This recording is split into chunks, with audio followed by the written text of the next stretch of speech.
Serikali wilayani Songea mkoani Ruvuma imeanza mchakato kulitambua na kulifanyia kivutio cha utalii wa kiimani eneo lililotembelea Papa Leo wa 14 na kulala kwa siku 3 katika parokia ya Mahanje, halmashauri ya wilaya ya Madaba mkoani Ruvuma. Kutoka Songea mkoani Ruvuma, Joseph Mwambija na ripoti.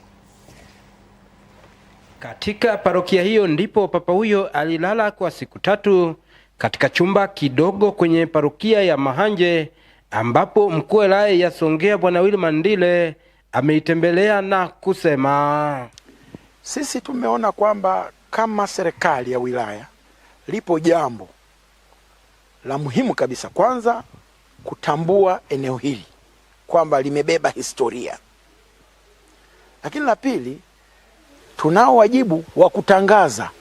Wapo Watanzania wengi ambao hawafahamu kwamba Papa Mtakatifu wa hivi sasa Leo wa 14 amewahi kufika hapa. Kwa tunaitangazia dunia, tunawatangazia Watanzania. Kwa upande wake mhifadhi wa makumbusho ya taifa ya vita vya Majimaji Bi Rose Kangu anasema michakato ya awali ya kulitambua eneo hilo kama eneo la kihistoria imeanza. Sana.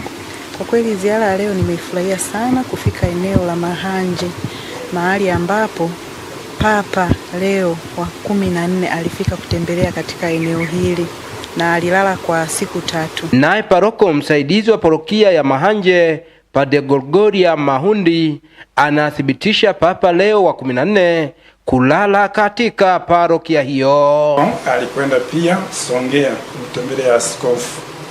Kwa alipofika hapa wakati ule hakufika kama Baba Mtakatifu, alifika kama mkuu wa Agustiniani duniani.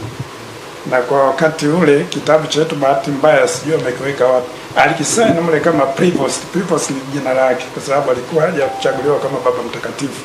Ukishachaguliwa Baba Mtakatifu kuna majina yanabadilika.